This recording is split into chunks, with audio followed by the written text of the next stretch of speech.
Hey there, and welcome to the second episode of Eklektisch, the podcast. My name is Em, and today I will be telling you a little bit more about a historical figure whom I've been fascinated with for a minute. I hope you enjoy this episode to its fullest, so sit back and relax. Now, the introduction. Joan of Arc was born on January 6th of the year 1412, so yes, she was a Capricorn, and would have now been around 222 years old. She was born in a little village called Domremy-la-Pucelle in France, to her father and mother, Jacques of Arc and Isabelle Roni. At the time she was born, France had not resurrected, I guess you could say, from the Black Death, which had struck Europe in the 14th century. There was also internal conflict at the time because King Charles VI had bouts of insanity and had been rumored to have an affair with the Queen Isabel of Bavaria. This had created conflict between his two brothers, the Duke of Orleans and the Duke of Burgundy. This internal conflict had simultaneously led to Henry V of England to take this opportunity of internal conflict to strike France one more time to take over the land and army that France had at that moment. France was in a very vulnerable position, the complete opposite of what their posture had been in the past 13th century. It was a very unstable time as the French had lost to the English a number of times.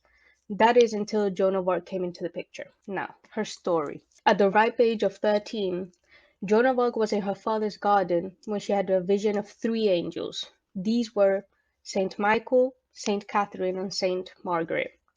These celestial beings had a very important mission and message for her, which was that she had to drive out the English and take the Dauphin to the city of Reims for his consecration. She reported that she had cried when they left by their sheer divine beauty. At 16, 3 years later, it was time. She asked a relative to take her to the town of Vaucouleurs in order to ask the garrison commander for an armed escort to take her to the French royal court of Chinon. After he had made his fair share of sarcastic comments, she decided to return in January along with support from two of Baudricourt's soldiers. Here she said, and I quote, "I must be at the king's side. There will be no help for the kingdom if not from me. Although I would rather be spinning wool by my mother's side, yet I must go and must do this thing, for my lord wills that I do so." She then got a meeting, and here she predicted a military reversal before any notices or messengers had arrived. A couple of days later they did, and they confirmed what she had already predicted. Apparently, she had known about this outcome through divine grace. After arriving at the court, she met the royalty there, and after leaving them a very good impression of herself, she was donated some armor and her banner, which she took to battle dressed as a man in order to prevent from getting raped, molested, violated, or harassed. She was placed as head of the army, and upon her arrival on the scene of battle, decided to now turn this Anglo-French war into a religious one. A dangerous move to say the least. However, before she could do this, the French needed to see her religious, or I guess you could say moral background. So they asked for a report from her local church to determine her religious qualities or actions from the past. Luckily, her local village church reported that she was declared of irreproachable life, a good Christian, possessed of the virtues of humility, honesty, and simplicity. This was a safe green light for Joan of Arc, as she now had all she needed and free range to change the battle against the English forever. She helped the French with taking over two English fortresses in less than 3 days of her arrival, then a third a few days later.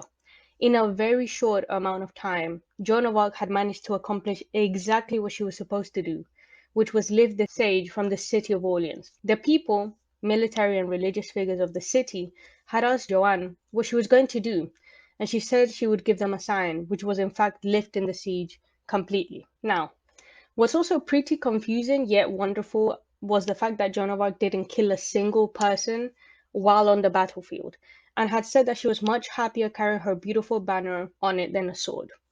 After several months of winning the battle against the English, Joan of Arc made her first and last mistake.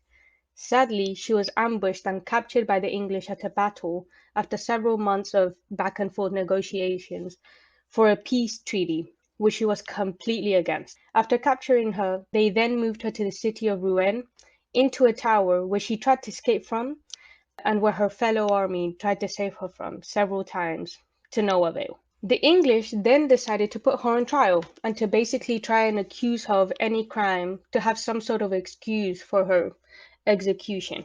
This is clearly evident by not only the judgments against her, but also the lack of correct juridical proceedings. First of all, the bishop leading the trial wasn't qualified for such a job as he lacked jurisdiction over the case. Secondly, there was no evidence at all of the crime she was being charged of, or you could call it low standard evidence, pretty much non existent whatsoever. Thirdly, the court not only managed to charge her of crimes with no evidence, but also went against the ecclesiastical law by denying her a legal advisor, which had been the previous standard for literally any case, but suddenly with hers it changed, right? After that, they also made sure that anyone and everyone witnessed at the court was English, therefore automatically against her. Joan of Arc asked for French people to bear witness also, as this would create balance. Her request was completely denied. Also, technically, because of her religion and gender, she should have been imprisoned at an ecclesiastical prison under the supervision of female guards or nuns at the time.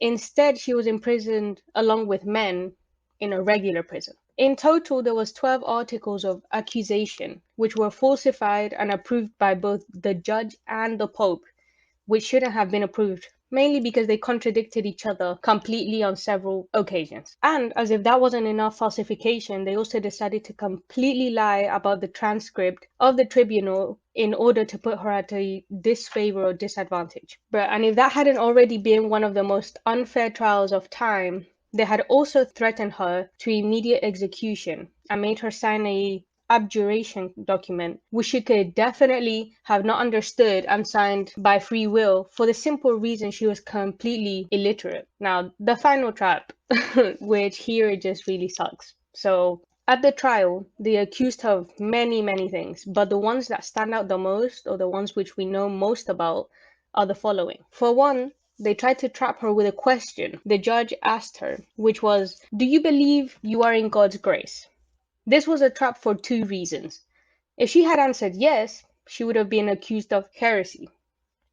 Basically, she would have technically gone completely against Christianity. Or if she said no, she would have been charged as guilty completely and executed immediately. Now, you may be wondering, well, what the hell did she respond? She replied, and I quote, "If I am not, may God put me there, and if I am, may God so keep me. I should be the saddest creature if I knew I were not in his grace." Basically, totally shutting down both traps and leaving it to the Most High indeed. She was also accused multiple times of cross-dressing, which was considered hearsay at the time as well, mainly because she had committed the same crime over and over again. Joan of Arc explained she didn't desire to wear a dress, as this offered no protection against rape, molestation, or safety in a battlefield. To which a lot of people actually agreed to. They tried to force her to wear a dress at the second trial, which they managed to do. However, she said that she had almost been raped by one of the Englishmen in the prison, so they let her use her armor once again. Nonetheless, after several trials, she was condemned and sentenced to die. Joan of Arc's sentence was death by burning. Before her death, she asked two soldiers to hold a crucifix before her. Another constructed another small crucifix, which she put on her dress. Then they burned her. And after she had burnt, they raked the coals so as to show the evidence of her death and how there was no possibility whatsoever of escaping. Then they burnt her twice more and took her ashes, which they decided to throw into the river of Seine. The executioner later stated that he greatly feared being damned, as they had just burnt a holy woman, and he knew it. She was burnt on May 30th, 1431, at 19 years of age. Conclusion. Now, after this whole tragedy, let's assess when she actually got the title of saint, right? Because she's Saint Joan of Arc. Well, around 400 years later or so, Pope Benedict XV canonized and claimed she had now been sanctified. In case you are interested in celebrating such an awe-inspiring figure, her feast day is on May 30th as well. Joan of Arc has inspired not only military tactics, religious purpose, and faith, but is also an extremely powerful figure for anyone that may need to be inspired by strength, faith, ambition, and purpose. Last but not least, I just wanted to say thank you for listening to this episode. Hope you enjoyed it immensely. Let me know if you would prefer shorter or longer episodes, as I'm trying to work out how much is too much and how much is too little. So yeah, thank you so much for listening, and see you in the next one. Bye.